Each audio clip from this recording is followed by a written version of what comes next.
Hey everyone, and welcome to today's Explainer. I'm taking the engineering perspective today, and sitting across from me is my co-host, who's viewing all of this purely through the lens of a hardware business owner. We are unpacking the EU Cyber Resilience Act, or the CRA. Yeah, thanks for having me. I gotta admit, I'm bringing a fair amount of nervous anticipation to this one. Pretty much every hardware CEO I know is whispering about this regulation. But honestly, no one seems to know exactly what it means for our actual production lines. Well, that is exactly why we're doing this explainer. So let me just start by asking you a really direct question. Do you think your company's smart lamp, or, whatever connected device you happen to manufacture, will be illegal to sell in the EU in 18 months? Illegal? I mean, look, we've always kind of treated cybersecurity as a nice-to-have feature, Maybe something we patch later if a customer complains, but are they really going to ban products from the market? Oh, they absolutely will. And the reason for this goes all the way back to 2016. The Mirai botnet took hundreds of thousands of just standard, unsecured IoT devices, we're talking cameras, routers, basic home appliances, and turned them into this massive digital weapon that literally knocked major internet infrastructure offline. Right. So just because a bunch of companies shipped devices with default passwords like admin123, the entire industry is getting regulated now? You hit the nail on the head. For years, the IoT market's dirty little secret was that security was optional. The EU watched this pattern of attacks repeat in 2017, 2019, and 2021, and they just decided the blame needed to shift. Users can't patch firmware they don't have access to, right? So the CRA makes security a strict legal obligation for the manufacturer, right from the design phase. Which brings us to part one of our breakdown, who the CRA actually affects. Okay, I get the history, but come on. Does this really apply to a little startup or a mid-sized hardware company? We aren't building critical national infrastructure here. So the scope is actually incredibly clearly defined. If you're a Polish SME making smart sensors or a startup anywhere in the world building a connected appliance to sell in the EU, you are absolutely in scope. Wait, but I'm seeing that medical devices and automotive are excluded. Yeah, that's right, because they already have their own very strict, highly regulated frameworks. But if you make standard hardware with embedded software, or even a mobile app that acts as a controller for that hardware, the CRA is coming for you. So you're saying there's basically no loophole for a standard consumer electronics company? None whatsoever. The scope is intentionally broad. To quote the regulation, essentially, if your product has a microcontroller, a wireless radio, or an app, you are in scope. And it doesn't matter if your company is based in Taiwan, the US, or Ukraine. If you place a product with digital elements on the EU market, you've got to comply. Let's move on to Section 2, the hidden 2026 deadline. All right, well, message received on the scope, but look, I've read the headlines, and my legal team told me we have until December 2027 to actually worry about getting our CE markings and our documentation in order. So we've got plenty of time. Man, I am so glad you brought that up, because that is literally the single biggest misconception in the industry right now. Let's look at the actual timeline here. The absolutely crucial point is September 11, 2026. Yes, December 11, 2027 is when the full CRA application hits, and you need that CE marking for your new products. But September 2026, that is when mandatory vulnerability and incident reporting starts. Okay, so we have to report bugs? I mean, that doesn't sound too bad. It is not just reporting bugs. Starting September 2026, manufacturers have exactly 24 hours to report any actively exploited vulnerability to the European Union Agency for Cybersecurity. That's ENISA. 24 hours. 24 hours? Are you kidding? It takes us 3 days just to get our engineering and PR teams on the same Zoom call.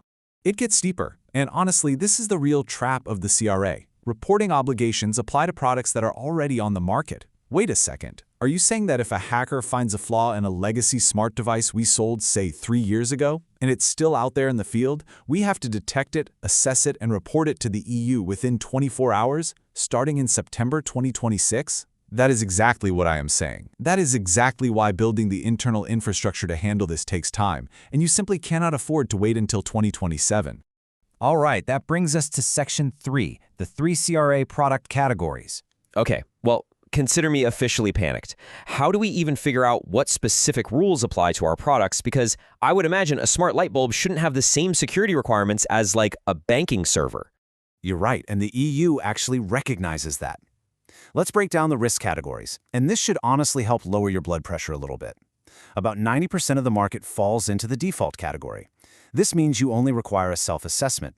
You evaluate your own product, you prepare the technical documentation, and you sign the declaration. No expensive third-party auditor is needed for this. Okay, phew. That is a massive relief. Let's compare the main two, just to be sure where you stand.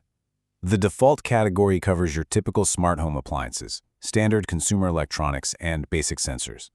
But if you make an important Class I product, think smart locks, security cameras, or identity management systems, you face elevated risks. You still do a self-assessment, but you must strictly follow harmonized EU standards. Yeah, that makes total sense. A camera looking into someone's living room is obviously a way bigger target than a connected coffee maker. Exactly. And just to round it out, Class 2 and critical products are things like firewalls, hardware security modules, and core network infrastructure. Those require a mandatory third-party audit from a notified body. But look, unless your startup is building core internet security infrastructure, you can pretty much ignore this top tier. Moving on to Section 4, the 5 critical technical gaps. As they say in the industry, security can't just be bolted on right before we ship. All right, so practically speaking, we're definitely a default product, but what actual engineering changes do we need to make under the hood? Right, you've got to design the architecture for security from day one. Here are the 5 most critical technical gaps we see manufacturers struggling with right now. Gap number 1, missing device identity. And what does that actually mean in practice? It means right now many manufacturers flash the exact same firmware and the exact same security keys onto an entire batch of 10,000 devices. It's kind of like giving 10,000 employees the exact same ID badge and the same password. If one gets compromised, they all get compromised. Under the CRA, every single device needs a unique identity. Gap number 2 is unsigned over-the-air updates. This is when your device accepts an update file without any cryptographic proof that it actually came from you. Let me guess an analogy here. Is that like my warehouse accepting a highly suspicious package from a total stranger without even checking their ID or the shipping manifest? You nailed it! If your device doesn't verify the cryptographic signature of the firmware, a hacker can easily push malicious code to it and your device will just gladly install it. Which leads directly into gap number 3, flawed provisioning.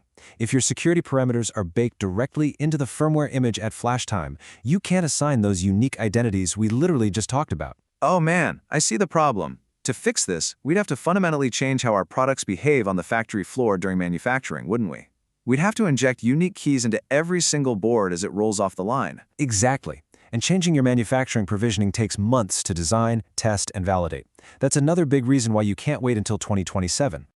Now, Gap 4 is a classic engineer oversight, open debug interfaces, basically leaving JTAG or UART ports wide open. But wait, our engineers use those to troubleshoot hardware issues. And they are fantastic for that in the lab, but leaving them open in production hardware that gets shipped to consumers, it's like leaving the developer backdoor wide open. You absolutely must close these to shrink the attack surface before the product ever leaves the factory. Finally, Gap 5 is lacking a coordinated vulnerability disclosure, or CVD process. Wait, is this literally just having an email address? Basically, yeah. Lacking a published security contact, like security@yourdomain.com, and a basic workflow to actually read and respond to those emails is the easiest trap to fall into. But thankfully, it's also the easiest one to fix. Which brings us to our final section, Section 5, your 5-step action plan. Okay, I am totally sold. This is serious, and it touches our factory floor, our engineering code, our corporate policies, the whole shebang. I need a practical, non-academic list of what my team needs to do, like this week, to avoid a total disaster. You got it. Here is your pragmatic 5-step action plan. Step 1, classify your product. Are you default or are you Class I? Step 2, run a technical gap analysis against Annex I of the CRA. Step 3, start fixing your manufacturing provisioning to handle those unique device identities. Step 4, build your SBOM. And Step 5, publish that security contact email today. Seriously, it takes 1 hour. Wait, hold on. Interrupting for Step 4. What the heck is an SBOM? An SBOM is a software build of materials. Simply put, it's the ultimate ingredient list for your code. It's a machine-readable inventory of every single piece of software in your product, especially all those open-source libraries your developers probably copy-paste it from the internet. You can't manage vulnerabilities if you don't even know what code is running on your device. The CRA demands you have this on file. Because if you ignore these steps, the consequences are incredibly severe. Just looking at the cost of doing nothing here, we are talking about fines of up to 15 million euros, or 2.5% of your global annual turnover, whichever is higher. Gulp.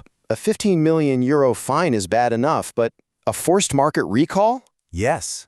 For a hardware company with a large installed base, a forced market recall is a complete death sentence.